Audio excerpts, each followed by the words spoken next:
Ya, terima kasih Pak Sian. Eh, ya, saya Suteja Darmono akan mewakili Jaba BK hari ini untuk berbicara sedikit mengenai properti atau real estate pada era new normal ini. Mungkin saya ada asisten saya di situ, bisa tolong untuk tampilkan presentasinya sekalian. Tadi mungkin diperkenalkan sudah oleh Pak Rosan ya, sedikit mengenai keadaan ekonomi dan juga perkembangan dari pandemi ini, yang dimana saat ini kita sudah masuk ke new normal. Juga bicara tadi Pak Rosan sudah banyak cerita mengenai data. Ya, mungkin kalau data saya nggak seahli Pak Rosan lah, karena saya pelaku.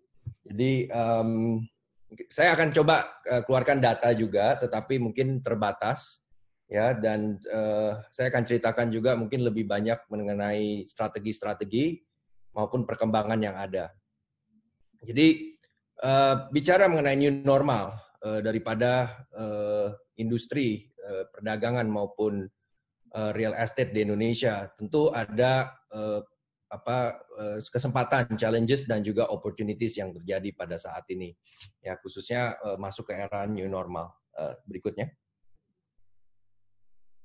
Ya, nah inilah perkembangan yang terjadi di saat new normal ini, di mana banyak keperluan yang timbul menjadi satu keperluan yang mesti atau new necessities, di mana di dunia properti atau real estate itu tentu ini sekarang permintaan daripada perumahan itu ternyata ada terlihat bahwa permintaan perumahan itu tumbuh di sekitaran, bukan di daerah perkotaan tapi di sekitaran. Ya, dikarenakan memang keadaan daripada psikologi manusia itu saat ini mereka pingin tempat-tempat yang terbuka seperti itu ya, tidak mau lagi yang tempat-tempat yang terlalu mepet atau padat seperti di dalam perkotaan. Jadi kita memang melihat ada tendensi peningkatan di sana, walaupun mungkin kita nggak ngomong dalam jumlah yang besar karena saat ini kan sedang COVID. Ya, jadi kita bicara peningkatan yang marginal masih. Nah, kemudian juga dari kebutuhan tempat bekerja tentunya. Banyak yang mengetahui ya sekarang kebudayaan work from home itu sudah diterapkan. Walaupun new normal ini kita ya kayak saya ini kan balik ke kantor, tapi tetap saja kita juga jaga jarak. Kita juga ada sebagian karyawan yang work from home dan sebagainya. Jadi sehingga kantor pun juga berjalan dengan kapasitas 50%. Jadi ini perlu disesuaikan. Flexible workplace ya itu diperlukan saat ini untuk perkantoran. Ada juga yang ingin di rumah dan sebagainya. Jadi akan banyak penyesuaian nanti ke depannya untuk working place. Kemudian bicara juga mengenai new lifestyle, ya gaya hidup baru. Nah, akibat pandemi ini tentu gaya hidup baru juga berkembang, ya seperti jaga jarak, kemudian menerapkan protokol kesehatan. Ya sekarang kalau di kami itu banyak menggunakan cara online seperti itu di real estate ya, karena kita juga masih susah ketemu dengan customer ya, dan tentu kita lakukan sterilisasi bagi properti-properti yang ada. Jadi caranya berbeda, sudah berbeda ya. Jadi kita harus menyesuaikan dengan kebutuhan, dengan new lifestyle yang terjadi, dan ini yang terjadi dalam perkembangan gaya hidup saat ini. Dan juga ini mempengaruhi berbagai macam lini daripada real estate, dari desain, dari macam-macam. Ya, nanti saya akan bicara lebih banyak lagi. Nah, kemudian masuk ke dalam perkembangan juga di mana ada pasar untuk entrepreneurship. Ya, pasar entrepreneurship ini juga berkembang khususnya bagi orang-orang yang cari properti. Ya, sektor properti saat ini, karena banyak misalnya kalau ruko dan sebagainya itu sekarang banyak juga yang beli ya, karena mereka banyak entrepreneur baru yang timbul dari akibat pandemi kemarin. Ya, misalnya yang mungkin kena PHK, ya maaf, bukan maksud saya untuk mensyukuri itu, tetapi justru dari situ juga ada orang-orang yang akhirnya mengambil keputusan untuk menjadi seorang entrepreneur. Jadi banyak new entrepreneurs yang mungkin akan timbul. Seperti kita lihat krisis masa lalu pula itu juga menimbulkan banyaknya new entrepreneurs yang masuk ke dalam dunia market. Ya. Kemudian easy of accessibility juga itu menjadi sesuatu yang penting, ya, karena sekarang orang juga pingin masuk ke tempat-tempat yang nyaman, caranya, ya, aksesnya dan sebagainya itu. Nggak mau yang terlalu mepet-mepet, nggak mau terlalu crowded, itu juga harus disesuaikan. Nah, tentu yang terakhir di sini adalah para investor yang sekarang sifatnya itu kalau di dunia properti sangat hati-hati. Ya, saya kemarin mengatakan di Pas FM juga bahwa saat ini masih banyak pembeli yang investor yang bersifat wait and see. Nah, ini yang kita sebut cautious on investing karena mereka melihat keadaan ini. Sekarang baru masuk ke new normal. Jadi belum benar-benar real normal. Dan real normalnya kapan? Ini juga masih menjadi pertanyaan. Jadi investor banyak yang hati-hati, bahkan juga wait and see. Oke. Berikutnya. Ya. Nah, ini. Jadi ada sedikit artikel ya di sini yang dimana mengatakan bisnis properti babak belur dihantam corona. Pengembang bisa apa? Ya, banyak terjadi perubahan tadi saya sudah katakan karena tren properti yang dahulu menjadi motor itu saat ini kena hantam ya daripada perkembangan COVID atau pandemi ini. Tapi mungkin juga sebetulnya properti itu ruangnya sangat luas. Kalau kita bicara dari PDB, ini mungkin data bisa dicek di BI, ya, di Bank Indonesia, di mana sektor properti itu ternyata masih menyumbangkan sedikit untuk PDB daripada Indonesia, hanya 2,77%. Ini mungkin real estate sendiri ya, belum nggak termasuk konstruksi. Jadi sebetulnya untuk sektor ini masih banyak juga peluang yang bisa dikembangkan.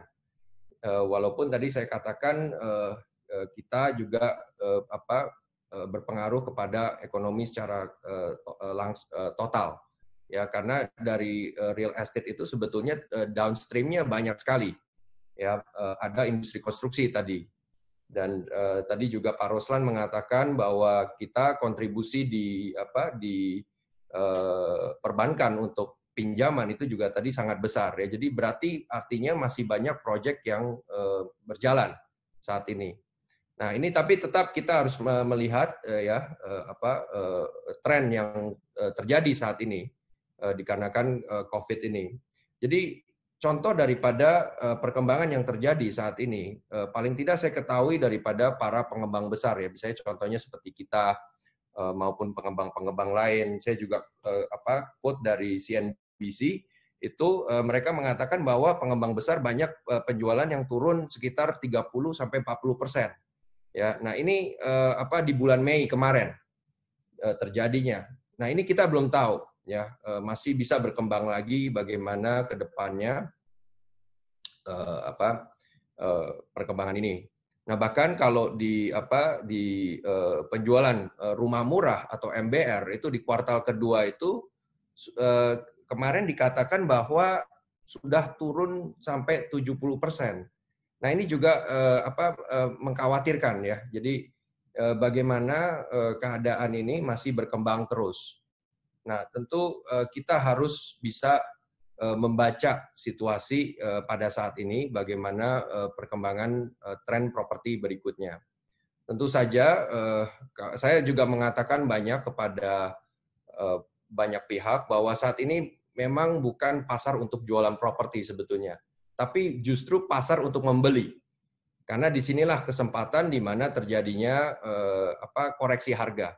Ya, ini kesempatan justru buat pembeli yang ingin nantinya mendapatkan gain karena banyaknya juga program-program maupun suatu insentif yang mungkin diberikan oleh developer. Seperti itu. Berikutnya. Ya, nah, mungkin saya akan masuk ke segmen yang lebih spesifik ya dari perkembangan pandemi COVID-19 ini. Karena di Jababeka sendiri kita mempunyai 3 segmen, yaitu residential, kemudian komersil, dan juga industri. Ya. Nah, jadi kalau di residential sendiri, saat ini tentu challenges-nya adalah market yang sedang tadi terpukul, saya katakan. Pengembang rata-rata 30-40% perumahan itu sedang turun, ya, dan juga menurunnya kemampuan untuk berbelanja. Ya, ini sangat mempengaruhi dari harga-harga yang mungkin produk-produk dikeluarkan oleh para pengembang. Ya. Nah, tentu juga tadi saya katakan mengenai pandemi ini yang masih belum bisa diprediksi. Jadi kita juga masih susah memperkirakan bagaimana pengaruh daripada pandemi ini. Nah, tetapi tadi juga saya katakan di sini ada beberapa opportunistic purchaser. Ya, tadi saya katakan pembeli yang bisa memakai kesempatan pada saat ini, karena ini tadi saya bilang adalah merupakan pasar market time to buy, not to sell. Ya, nah ini banyak opportunistic purchaser yang melakukan pembelian. Jadi ini juga merupakan challenges tersendiri bagi market terutama atau developer karena kita harus bisa memperkirakan siapa saja yang perlu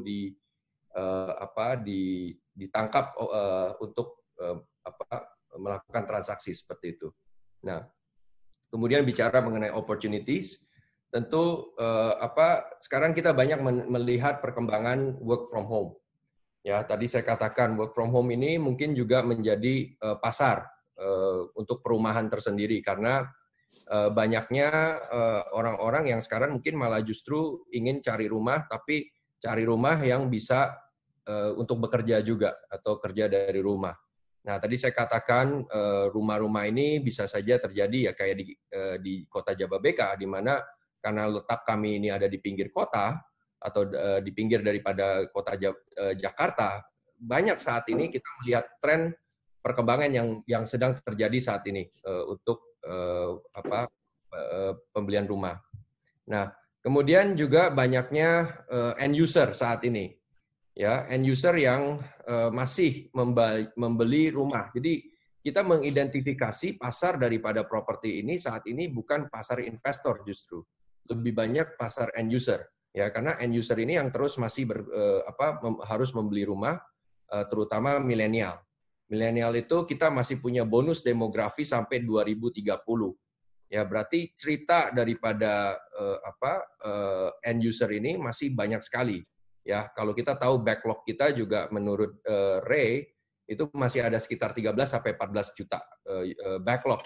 Ya, jadi sangat tinggi untuk market perumahan. Nah, kemudian sekarang opportunity bagi pengembang mungkin di sini adalah kita harus bertransformasi ke digital. Ya, jadi perkembangan digital ini adalah suatu keharusan. Seperti kita lakukan saat ini, kita sedang Zoom webinar, ya, di mana inilah cara zaman kini untuk menjangkau para pembeli dan juga customer, ya.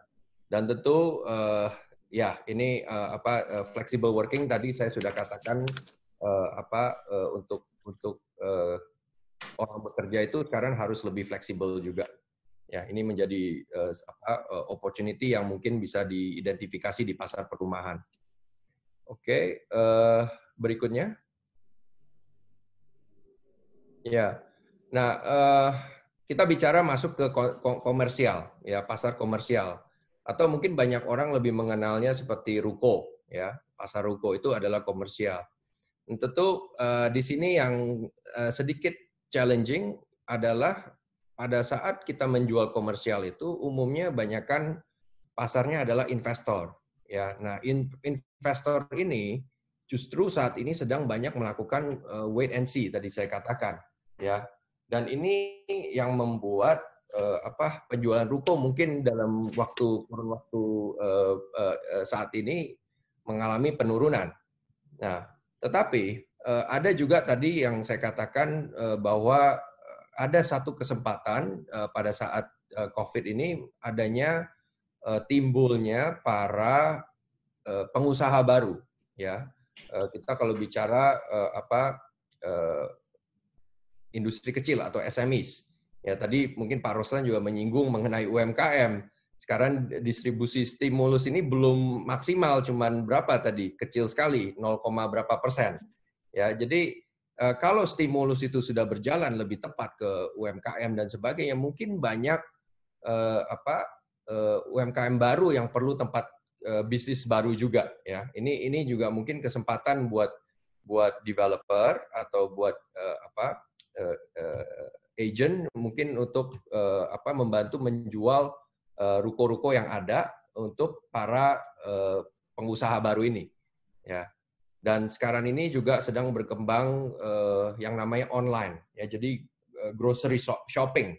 Ya, di sini banyak sekali perkembangan daripada online shopping dan sebagainya, itu juga kadang perlu tempat, ya. Kayak di kami ini sudah banyak pusat-pusat komersial yang dibeli oleh perusahaan-perusahaan e-commerce seperti ini. Dan ini menyebabkan growing demand di sisi komersial yang di bidang ini khususnya. Oke, berikutnya. Ya, nah mungkin masuk ke pasaran industri, ya, di mana di sini saat ini untuk industri itu sedang mengalami satu tantangan yang belum pernah terjadi, ya. Saat ini mungkin juga bisa didukung nanti dari Pak Roslan kalau ada data dari otomotif misalnya. Kami tahu di dalam kawasan industri itu saat ini otomotif masih banyak yang memutuskan untuk belum beroperasi. Contohnya Toyota, Honda, dan Mitsubishi, dan sebagainya. Ya, ini dikarenakan memang impact daripada pandemi ini yang membuat industri-industri ini memutuskan untuk menutup daripada pabriknya. Ya, jadi ini sangat terpukul. Ya, tentu juga kemarin penjualan mobil saya dengar dari Astra juga terpukul. Walaupun di bulan Juni ini setelah new normal, mereka mengatakan mengalami kenaikan. Tapi saya juga merasa bahwa perkembangan untuk penjualan mobil belum balik normal. Ya. Nah, jadi untuk pasaran industri yang ada downstream yang berhubungan dengan otomotif dan mungkin juga heavy equipment ini sangat terpengaruh saat ini. Ya, banyak investor di bidang ini juga saat ini masih wait and see melihat kelanjutan daripada industri-industri besar ini.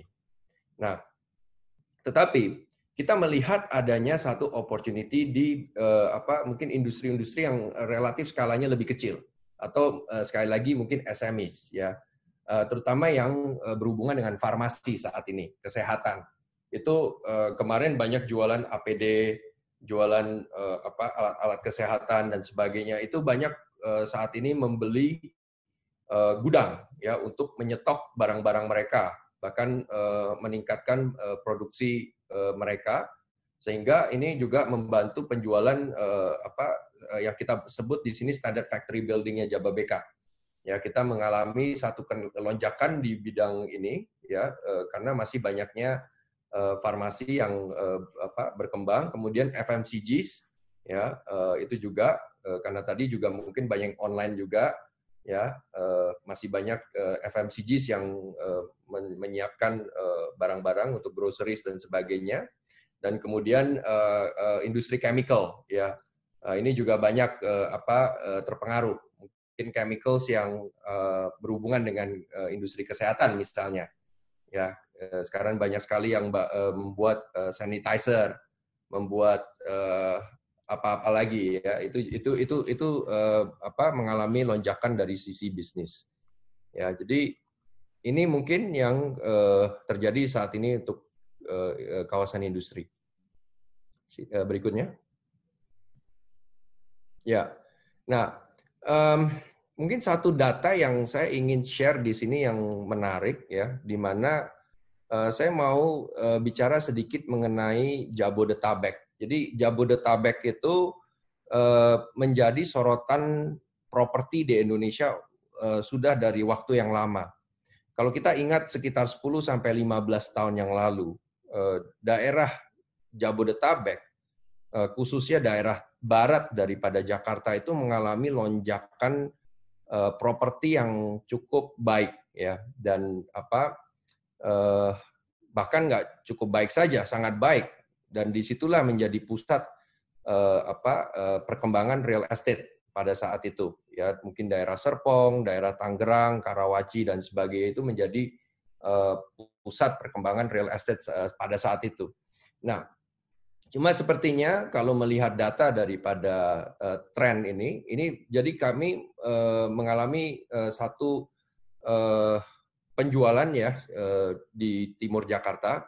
Waktu itu adalah pada saat first quarter 2020. Ya, jadi ini kejadian ini sebelum COVID, pas sebelum COVID. Dan kita mengalami satu lonjakan penjualan yang cukup tinggi di daerah Bekasi dan Kerawang kalau dilihat di sini. Ya, walau Bogor, Tangerang, ya secara supply dan demand itu masih cukup baik, tapi di Bekasi dan Kerawang itu mengalami lonjakan yang cukup signifikan. Ya, dan bahkan sales rate kita mencapai 80%. Ya, nah ini sangat sangat tinggi penjualan ya yang terjadi untuk pasaran perumahan ya atau landed housing. Nah, ini mungkin sesuatu tren yang saya ingin ceritakan di sini, walaupun mungkin belum tentu applicable buat semua pihak, tapi ini mungkin bisa menjadi percontohan. Berikutnya. Ya, jadi saya mau ceritakan apa yang terjadi khususnya di Timur Jakarta. Ini mungkin bisa menjadi case study atau kasus studi yang sangat menarik, karena kita juga mengaca kepada Barat Jakarta yang 10-15 tahun lalu terjadi. Pada saat itu di Barat Jakarta terjadilah satu, bukan disebut aliansi ya, tetapi satu simbionisme yang dimana terjadi suatu perkembangan pasar ya, yang mana para pengembang yang ada di Barat Jakarta itu saling berlomba-lomba secara alamiah. Jadi di Barat Jakarta ada BSD, kemudian ada Alam Sutra, ada Paramount Serpong, ada Sumarekon Serpong, ada Lipo Karawaci dan sebagainya. Ini pada saat itu berlomba-lomba meluncurkan produk, baik itu ruko, perumahan dan sebagainya. Nah, makanya itu di Barat Jakarta pada saat itu sempat mengalami lonjakan yang sangat pesat. Bahkan kenaikan harga dari 20 sampai 30% itu per tahunnya bisa saja terjadi. Ya, dan kalau diingat pula, sebenarnya ada satu faktor lagi yang boleh dilihat, yaitu selain banyaknya jumlah pengembang di sebelah Barat Jakarta, yaitu adalah perkembangan infrastruktur yang terjadi di Barat Jakarta pada saat itu. Sangat baik. Ya, waktu itu Alam Sutra baru membuka akses tol mereka, dan kemudian juga BSD terkonek tol dari Pondok Indah sampai ke BSD, dan juga adanya tol baru, ya, tol yang menghubungkan dari Barat Jakarta sampai ke airport pula. Ya, jadi di Barat itu mengalami perkembangan. Nah, kita melihat ini adalah kemungkinan tren baru. Dan mungkin ini yang kita boleh sebut tren baru atau new normalnya. Ya, new normalnya mungkin akan mengarah ke timur kalau saya boleh bicara. Kenapa? Karena saya ngambil contoh misalnya kemarin Pak Jokowi sempat pada saat new normal dia membenchmark satu mall yang mereka sebut untuk new normal, itu juga kok lucunya di Bekasi, ya, di Sumarekon Bekasi. Nah, ini saya membuat konfirmasi bahwa kayaknya kok memang banyakkan mengarah ke timur ini yang menjadi tren yang saat ini sepertinya melihat apa yang terjadi pada saat itu di Barat Jakarta pula. Kita bicara dari harga, kemudian kita bicara dari banyaknya jumlah developer di sini di timur. Ternyata jumlah developer besar itu jauh lebih banyak daripada di Barat Jakarta. Di sini bisa disebutkan minimal 16 Ya, dan padahal jumlah daripada pengembang itu di Timur Jakarta melebihi daripada 16 ini. Dan kemudian yang mungkin faktor yang paling jelas di sini adalah berikutnya. Berikutnya. Slide-nya tolong. Ya. Nah, ini contoh di mana ini yang terjadi di Timur Jakarta. Jadi ternyata di Timur Jakarta itu terjadi perkembangan infrastruktur yang sangat dahsyat kalau saya boleh katakan. Ada paling tidak 10 infrastruktur baru yang berkembang saat ini di Timur Jakarta. Dan ini yang menjadi backbone daripada industri real estate. Nah, sebetulnya kenaikan daripada properti itu tadi sudah saya katakan sudah terjadi di Q1 daripada tahun 2020 ini. Hanya saja kemudian COVID masuk. Ya, jadi makanya mungkin perkembangan di Timur Jakarta ini sedikit terhambat.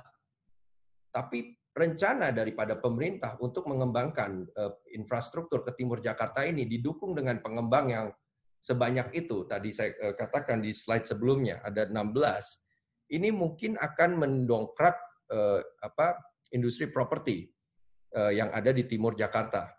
Jadi bicara misalnya infrastruktur apa saja yang masuk ke Timur Jakarta yang 10 tadi, ada new elevated tol Cikampek, kemudian ada JOR baru ya, ini JOR 2 di sini kelihatan, kemudian ada tol baru Jakarta Cikampek 2 sebetulnya itu yang ada di selatan, di sini ditulis 3 ya, tapi itu 2 sebetulnya, tol Japek 2. Kemudian ada lagi LRT ya yang direncanakan ke Timur Jakarta. Kemudian ada kereta cepat yang sedang dibangun oleh konsorsium China ya, dan ini akan mengkonek Jakarta Bandung. Kemudian juga ada rencana MRT, ada juga rencana monorail di sini atau APM di situ disebutkan. Ada juga rencana untuk mengembangkan jalur kereta api yang baru ya, yang dari Manggarai ke Cikarang itu saat ini hanya double track akan menjadi double track. Ya, kemudian ada lagi beberapa infrastruktur baru seperti misalnya Airport Kertajati. Ya, itu juga mengarah ke Timur Jakarta. Dan kemudian ada lagi seaport baru atau Patimban Seaport. Nah, ini semua masih dalam perencanaan dan juga sebagian malah sudah jadi dan sedang dalam tahap pengerjaan dan perkembangan lebih lanjut. Nah, mudah-mudahan ini semua tetap berjalan dengan baik ke timur sehingga ini akan menjadi satu perkembangan yang mungkin mengikuti 10-15 tahun lalu. Jadi saya coba membawa tren yang lama dan kita coba ekstrapolit ke Timur Jakarta. Ya. Nah, oke, berikutnya. Ya, jadi ini tadi saya sudah katakan, ini mungkin lebih jelas tadi kalau di slide sebelumnya itu ada diceritakan mengenai Jababeka TOD City. Ya, ini salah satu konsep daripada Jababeka mengintegrasikan moda-moda transportasi yang ada berserta infrastruktur yang tadi terjadi, kemudian kami kembangkan ke dalam konsep perkotaan. Jadi kita sebutnya TOD City. Mungkin sekarang banyak sekali pengembang atau proyek yang mengatakan proyek TOD.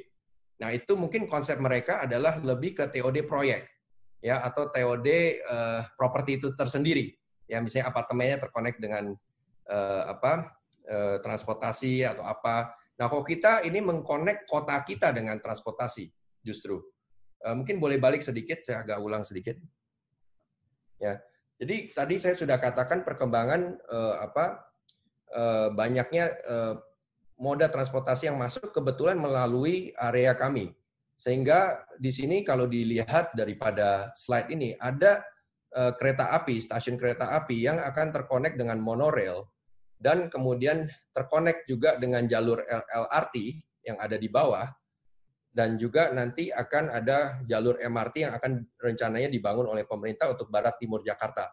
Nah, ini kebetulan memang masuk dalam perencanaan melewati kota kami dan kemudian akan dikonek pula ke kota-kota lainnya melalui monorail yang akan dikonek ke Meikarta, Lipo Cikarang, kemudian MM 2100 dan Kota Delta Mas. Jadi ini sudah menjadi satu simbionisme tersendiri yang mirip dengan adanya di Barat Jakarta tadi. Hanya saja mungkin kalau kita balik ke slide sebelumnya,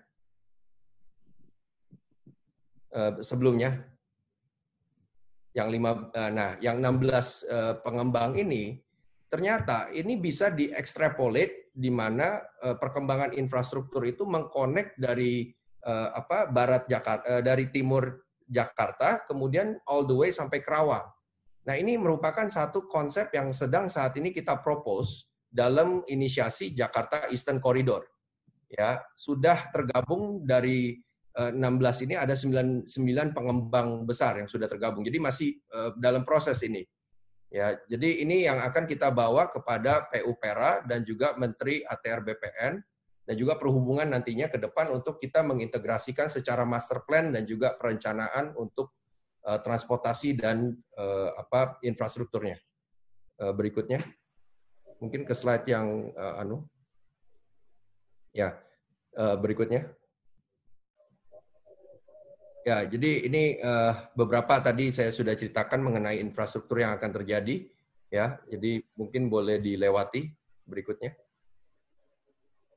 Ya, berikutnya. Nah, ini sedikit gambaran mengenai apa yang kita miliki di Jababeka. Jadi ada rencana Plaza Indonesia, kemudian ada perkembangan Little Tokyo dan dengan Aeon, ya, kemudian Hollywood Junction berikutnya. Ada Sport City, kemudian Eco Park, ada Golf and Country Club, dan juga stadium berikutnya. Ada juga rumah sakit, ada Presiden University, tadi dikatakan sudah oleh Pak Edi dan Pak Asyad. Kemudian juga ada sekolah-sekolah ya seperti BPK Penabur dan sebagainya. Oke, ya ini untuk kalau ada yang ingin cari kontaknya nanti. Berikutnya. Ya, jadi ini akan menyambung webinar hari ini, ya.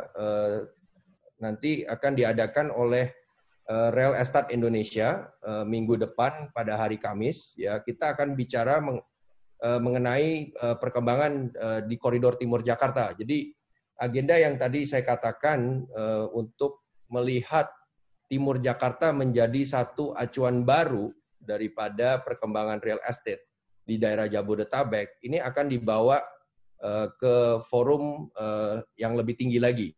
Ya, ini jadi di sini harusnya ini oleh Ray sebetulnya. Mungkin di sini nggak ada nih logonya karena ini masih draft ya.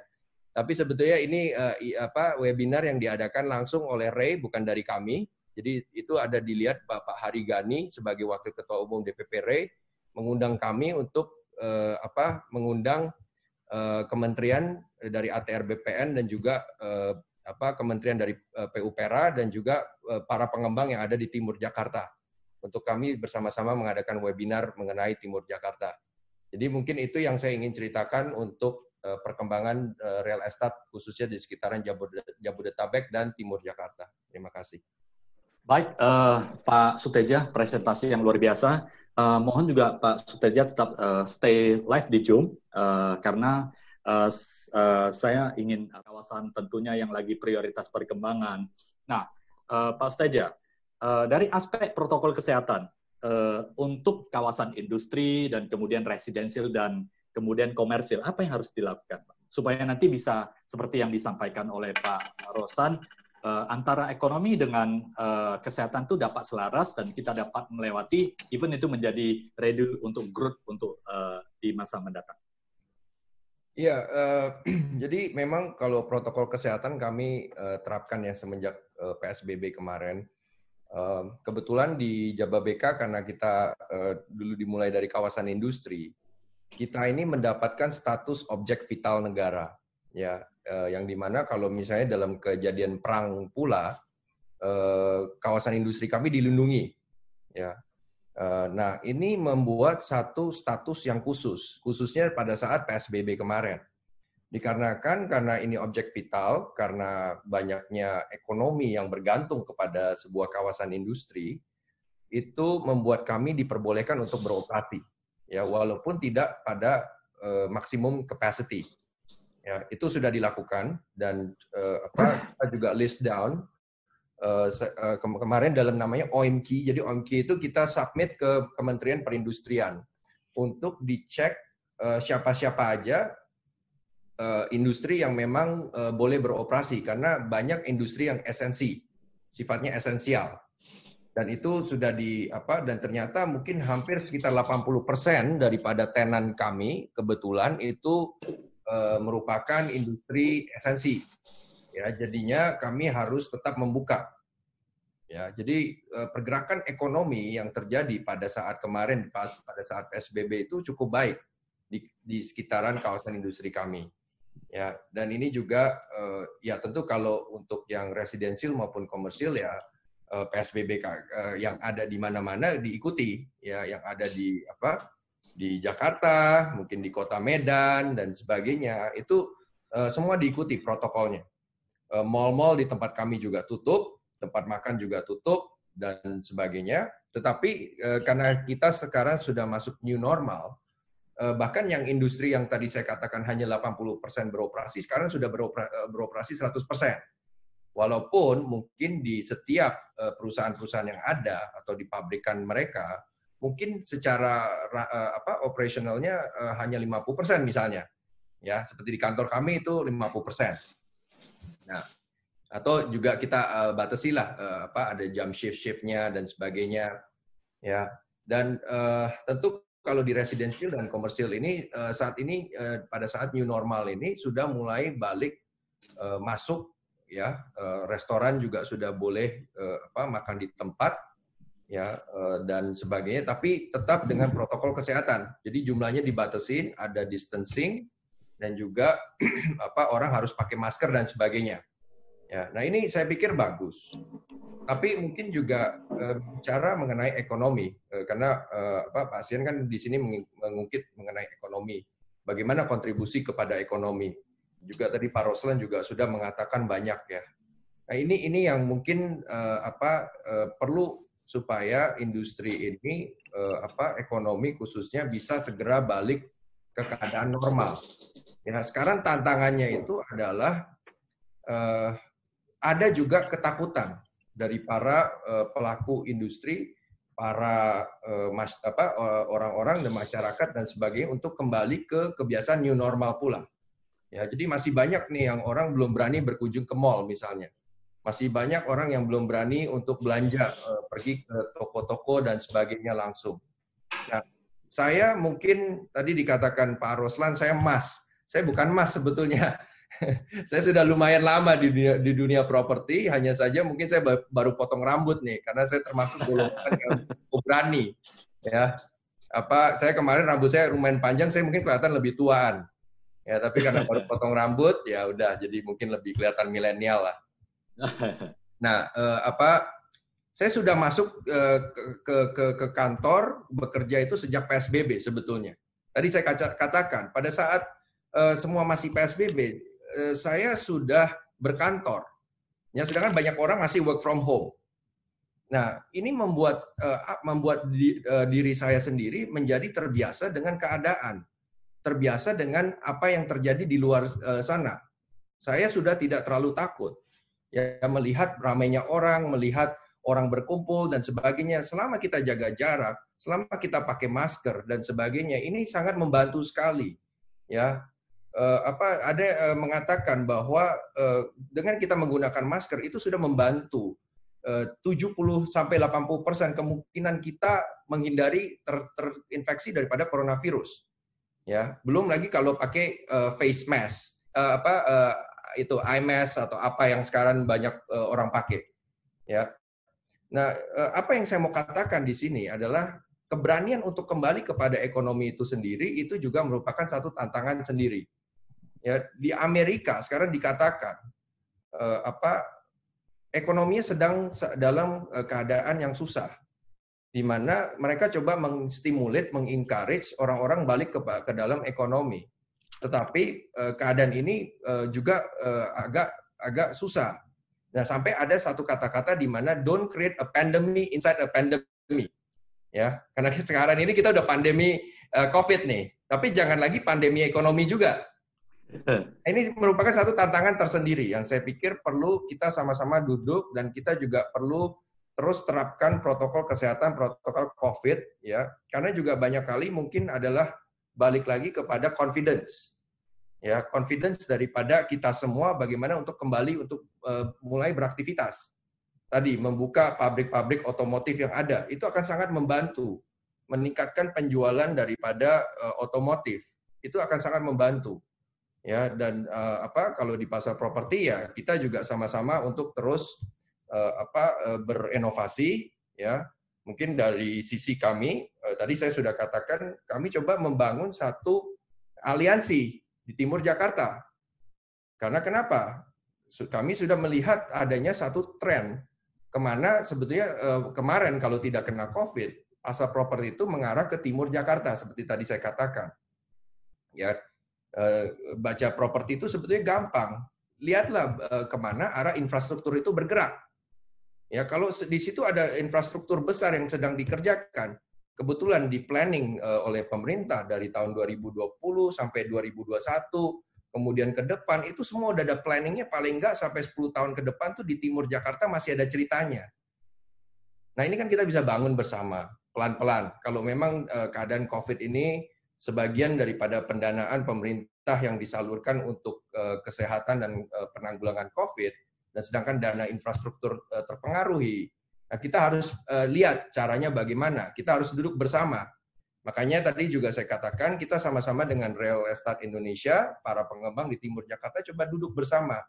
Kita programkan. Nah ini mungkin juga waktunya kesempatan untuk kita sama-sama memplanning kawasan itu lebih baik lagi.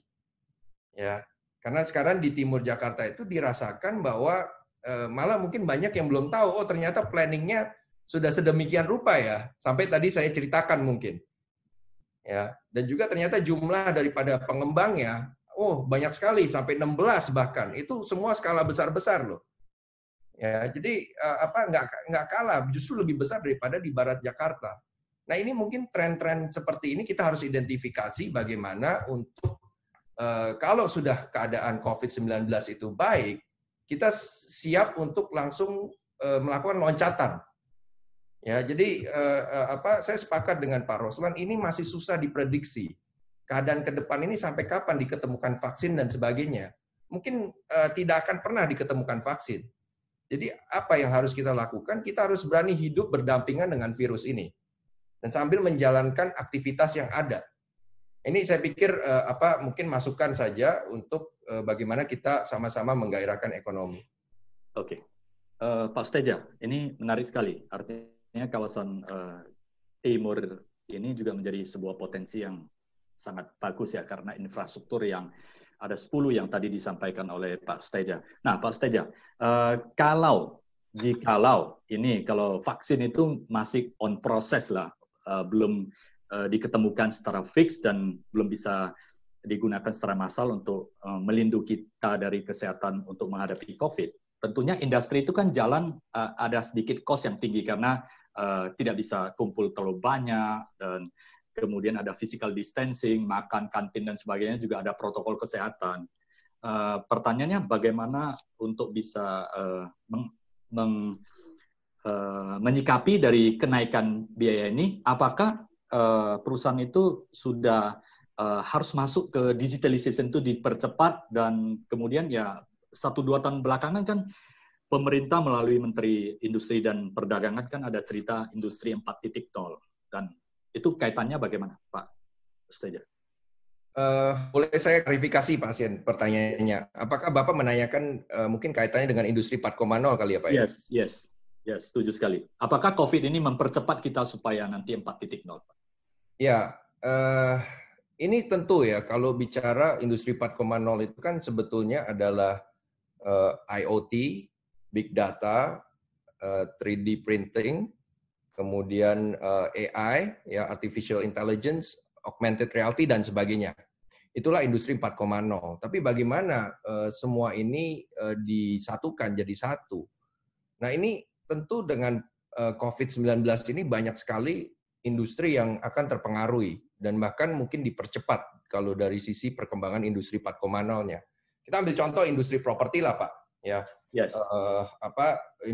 Industri properti itu adalah industri yang mungkin cukup lambat dalam pengimplementasian industri 4.0 ataupun metode digital seperti ini. Ya, baru mungkin kita sekarang menggunakan Zoom, baru kita sekarang menggunakan metode online untuk jualan dan sebagainya. Ya, itu kalau saya dengar Ciputra sekarang sudah bisa jualan online semuanya, pilih unit dan sebagainya. Nah, di kami pula juga sedang dikembangkan seperti itu. Ya, tapi tentu ada penyesuaian-penyesuaian yang mesti kita lakukan untuk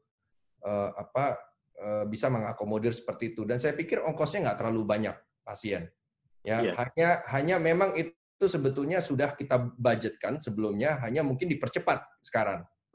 Ya, jadi sebetulnya sudah ada dalam perencanaan, bukan belum ada. Ya. Dan cuma mungkin yang saya ingin cerita lebih lanjut adalah pengaruhnya di kawasan industri sendiri. Iya, ini menarik. Kita bicara industri 4.0. Jadi memang dari kami itu ada rencana untuk mengembangkan tadi mungkin Bapak katakan Silicon Valley, Silicon Valley, Silicon Valley. Nah, sekali lagi ini juga mungkin kaitannya ada dengan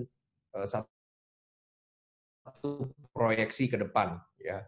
Karena kita bicara Timur Jakarta sekali lagi, yang merupakan konsentrasi daripada kawasan industri atau pusat manufacturing di Indonesia bahkan.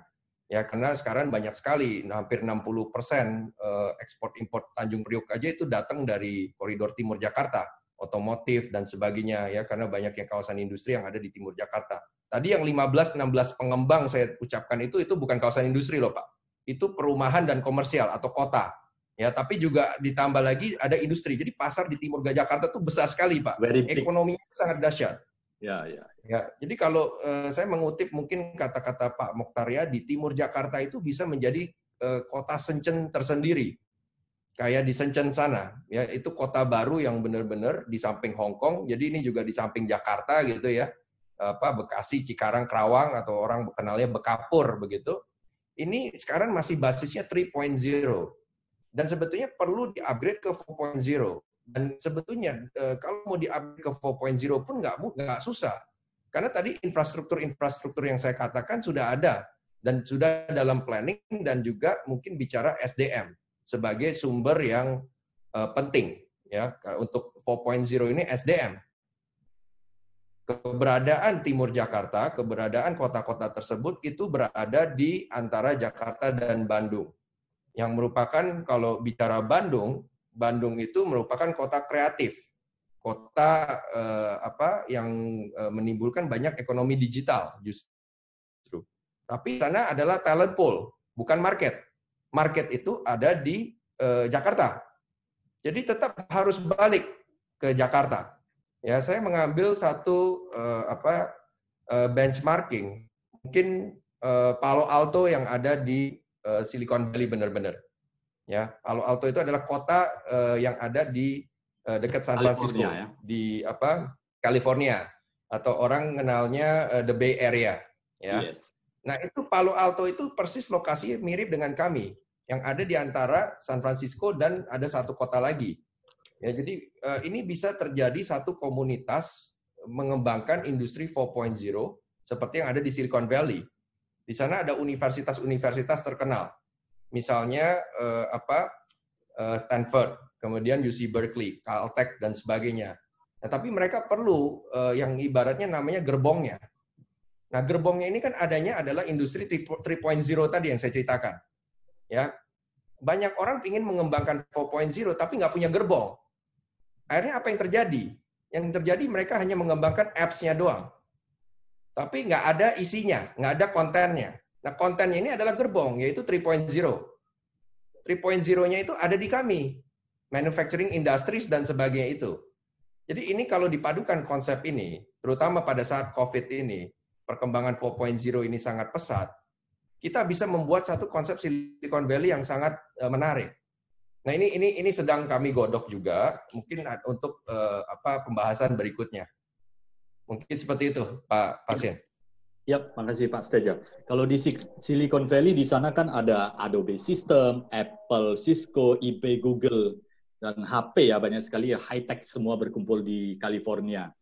Nah, ini inline dengan pertanyaan oleh Bu Indah Fitriani. Mohon izin Pak Suteja, infrastruktur apa yang ada di Jababeka mungkin ya termasuk industri-industri yang termasuk di Jababeka Industri di Cikarang, Pak, yang untuk mendukung yang seperti yang Bapak sampaikan itu next itu katakanlah menjadi lebih ready untuk menjadi the Silicon Valley Indonesia. Silakan, Pak. Oke, kalau bicara infrastruktur di kami itu sebetulnya rata-rata sudah lumayan lengkap, Pak. Ya, bahkan fasilitas kalau tadi sekilas melihat itu nanti akan ada kayak Plaza Indonesia dan sebagainya, ada mall besar lah, dan ini ya orang-orang yang kelas atas pula, ya kan tech industries itu kan perlu fasilitas yang menarik, itu juga sudah ada di perkotaan kami. Nah, tapi bicara mengenai secara spesifik, mungkin kita bicara misalnya seperti fiber optik. Nah, fiber optik di kota kami itu sudah sangat baik, ya terkonek di seluruh kawasan kami. Ya, terus kami juga dilengkapi dengan power plant yang ada beberapa power plant. Ya, ada PLN, ada Bekasi Power, ada Cikarang Listrindo dan sebagainya. Ini make sure konektivitas daripada listrik yang diperlukan. Ya, kayak data center misalnya, juga banyak data center sudah di set up di daerah kami. Nah, itu perlu 2 power line yang perlu berasal dari 2 pembangkit listrik yang berbeda. Kalau suppliernya misalnya contohnya cuma PLN, nggak akan bisa mensupport listrik seperti itu. Jadi perlu ada yang buat backup kalau sampai datanya mati, listriknya mati, ya siapa yang membackup datanya, powernya, ya kan? Perlu ada power supply yang lain. Nah, ini di kami bisa dan sudah terjadi. Jadi di kami itu bisa membangun data center tier 4 kalau kita bilang. Nah, ini tier 4 itu adalah tier paling tinggi untuk sebuah data center.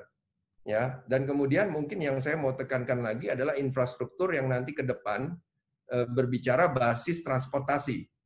Nanti ada LRT, MRT, dan kereta cepat. Jadi bicara misalnya tadi saya mengkonek antara Jakarta dan Bandung. Jakarta dan Bandung itu diproyeksi akan hanya setengah jam dengan kereta cepat tersebut. Dan kemudian kereta cepat itu melalui kota kami. Nah, jadi dari kota kami ke Bandung hanya 15 menit, dari kota kami ke Jakarta juga cuma 15 menit. Ini membuat konektivitas sangat baik. Belum didukung yang lain, ada MRT, LRT, kereta api. Ya, jadi ini mungkin susunan daripada infra-infra yang mensupport Industri 4.0 tadi. Oke, Pak Suteja, ini ada satu pertanyaan lagi. Mohon bertanya, Pak Suteja, saya tertarik sekali dengan penjelasan Bapak mengenai TOD, Pak.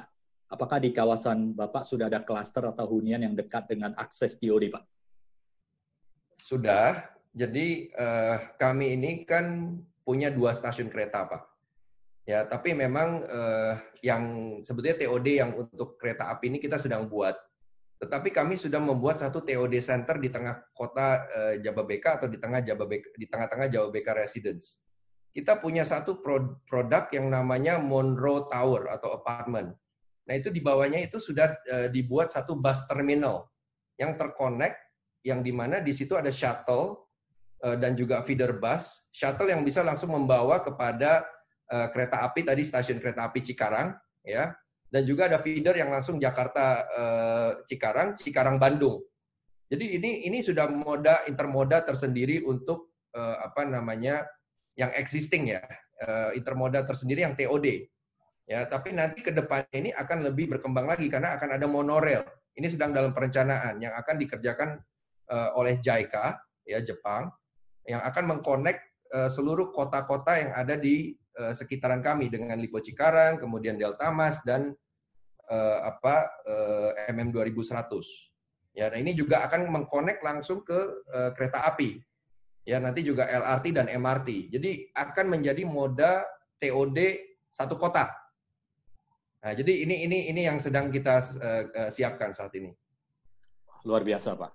Secara infrastruktur sebenarnya Jakarta Timur udah sangat ya ready ya untuk menyambut teknologi industri 4.0 maupun residensial maupun dari segi real estate yang supporter yang lainnya, Pak. Nah, sepertinya visi ke depan dari Jababeka Group ini luar biasa, Pak. Ya, sebelum terjadi COVID, sepertinya sudah ada persiapan di digitalization termasuk industri 4.0. Nah, apakah itu yang selalu menjadi katakanlah moto Bapak, saya pernah mendengar beberapa disampaikan wawancara Bapak itu, kalau berbisnis itu berani jangan takut-takut ya Pak ya? Ya, kalau takut jangan berani-berani, kalau berani jangan itu takut. itu filosofinya seperti apa Pak? Sehingga kita katakan bahwa infrastruktur kan bukan hal yang berbiaya rendah, dan kemudian fiber optik juga seperti itu ya Pak ya.